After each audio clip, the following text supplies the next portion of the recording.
Informasi lainnya, Saudara, Gubernur Sumatera Utara Bobi Nasution kembali menegaskan kesiapannya bila dipanggil KPK terkait dugaan korupsi proyek pembangunan jalan di wilayahnya. Sebelumnya, KPK tetapkan Kepala Dinas PUPR Sumut sebagai tersangka. Bobi mengaku sudah mengingatkan jajarannya untuk tidak korupsi, juga meminta semua pihak mengontrol diri terkait jabatan dan wewenang masing-masing. Bobi juga siap bila sewaktu-waktu dipanggil KPK soal ditetapkannya 5 orang terkait korupsi proyek jalan di Dinas PUPR Sumut. Hingga kini Bobi menunggu surat pemanggilan. Ya, tadi saya sampaikan, kan kemarin juga sudah jelas ya, kalau ada aliran dana ataupun kalau butuh keterangan, saya sampaikan kemarin, jangankan gubernurnya, semua ASN, semua yang memang kalau perlu memberikan keterangan yang dipanggil harus siap. Semua bupati, semua ASN, kalau perlu dipanggil, panggil silakan. Apa udah ada panggilan dari KPK? Ada surat panggilan dari KPK, Pak? Ya jangan tanya saya. Dari Mas Budi bagaimana, Pak? Ya jangan tanya saya. Dari Pak Budi apa udah menerima surat dari KPK? Nanya dulu udah dikirim atau belum, masa jangan tanya saya. KPK kembali menggeledah kantor PUPR Sumatera Utara pada Selasa siang. Saudara, penggeledahan terkait dugaan korupsi proyek pembangunan jalan menyeret Kadis PUPR Topan Ginting yang disebut-sebut orang kepercayaan Gubernur Sumatera Utara Bobi Nasution. Sekitar pukul 1 Selasa siang, penyidik KPK mendatangi kantor PUPR. Selama penggeledahan, kantor Topan Ginting dijaga polisi atas kasus dugaan korupsi pembangunan jalan yang menghubungkan Huta Baru Sipiongot, Sumatera Utara. KPK menetapkan 5 orang tersangka, termasuk Kepala Dinas PUPR Sumatera Utara Topan Ginting.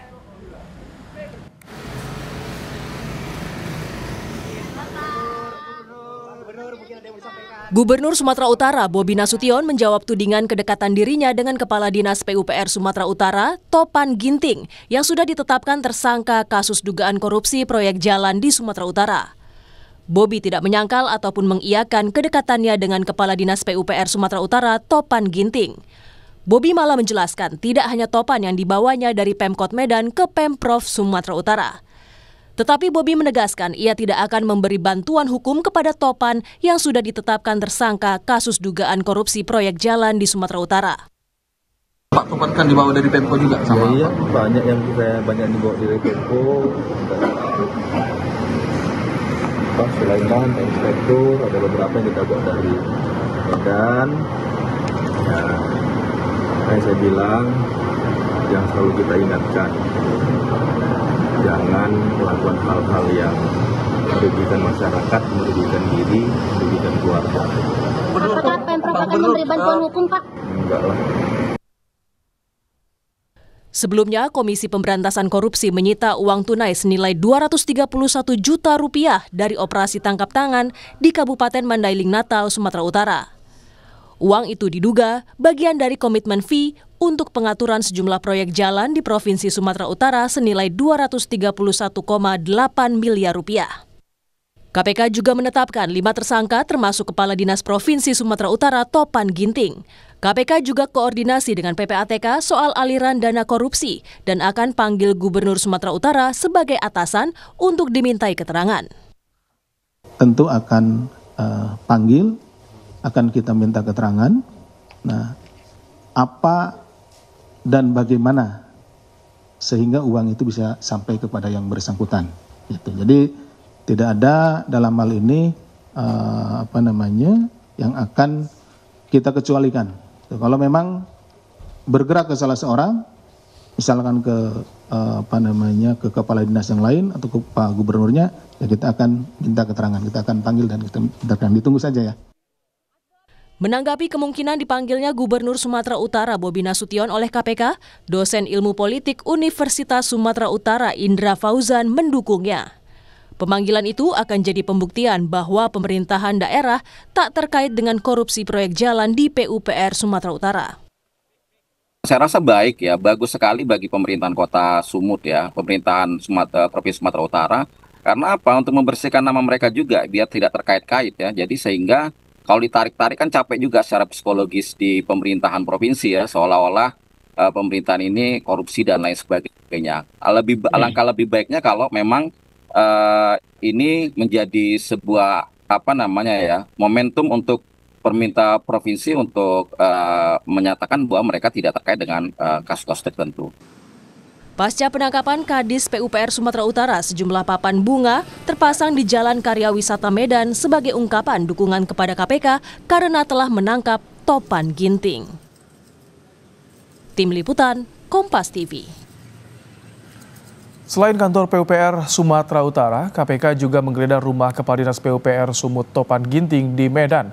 Langsung saja kita akan bergabung dengan jurnalis Kompas TV, ada Emir Syahpurba dari Medan. Selamat malam, Emir. Apakah penggeledahan KPK di rumah Kadis PUPR Topan Ginting masih berlangsung? Seperti apa kondisinya di sana, Emir? Ya, selamat malam Rahmat dan juga saudara. Komisi Pemberantasan Korupsi terus melakukan pendalaman terkait dengan kasus korupsi proyek pembangunan jalan yang melibatkan Kepala Dinas PUPR Sumatera Utara Topan Ginting. Dan pada hari ini saudara, Komisi Pemberantasan Korupsi melakukan penggeledahan di 2 tempat yang berlokasi di Kota Medan. Dan pada saat ini Komisi Pemberantasan Korupsi masih melakukan penggeledahan di lokasi kedua. Dapat Anda lihat di sebelah kiri saya saudara. Tempat ini merupakan sebuah rumah yang berada di Jalan Busi, Kota Medan yang menjadi lokasi kedua penggeledahan oleh KPK pada hari ini. Dapat Anda lihat situasi di tempat ini, saudara, masih banyak petugas yang berjaga di depan rumah karena memang proses penggeledahan masih berlangsung. Dan adapun proses ini berlangsung sejak sekitar pukul jam 7 malam tadinya, saudara. Dan informasi beredar, saudara, rumah ini merupakan kantor sementara yang digunakan oleh Kepala Dinas PUPR Sumatera Utara Topan Ginting. Sebab ia tidak berkantor di gedung PUPR Sumatera Utara karena masih dalam renovasi. Sebelumnya Rahmat dan juga saudara, siang tadi KPK melakukan penggeledahan di gedung PUPR Sumatera Utara yang tidak jauh dari lokasi penggeledahan kedua ini, saudara. Penggeledahan pertama tadi dilakukan sejak pukul 1 siang waktu Indonesia Barat, memakan waktu setidaknya kurang lebih 6 jam penggeledahan di kantor tersebut. Dan sampai saat ini memang KPK terus melakukan penggeledahan di lokasi kedua. Dan kami masih menunggu informasi resmi dari Komisi Pemberantasan Korupsi atas penggeledahan di 2 lokasi berbeda di Kota Medan terkait dengan kasus korupsi pembangunan jalan di Sumatera Utara, Rahmat. Emir, jadi sampai malam hari ini belum ada informasi barang apa saja yang sudah disita oleh KPK di 2 tempat tadi, apakah di kantor PUPR dan juga di rumah dinas Topan Ginting? Ya Rahmat dan juga saudara, tentunya kita perlu ataupun masih menunggu informasi ataupun keterangan resmi dari pihak Komisi Pemberantasan Korupsi terkait dengan temuan-temuan apa yang didapatkan dari penggeledahan di 2 lokasi berbeda ini. Dan tentunya kita juga sama-sama menunggu karena penggeledahan ini juga dilakukan untuk menemukan bukti-bukti dan juga fakta-fakta baru terkait dengan kasus korupsi yang menjerat nama Kadis PUPR Topan Ginting yang masih hangat dibicarakan karena memang ia memiliki karir yang cemerlang di masa pemerintahan Bobi Nasution. Rahmat. Baik, terima kasih Emir Syahpurba untuk laporan Anda langsung dari Medan, Sumatera Utara.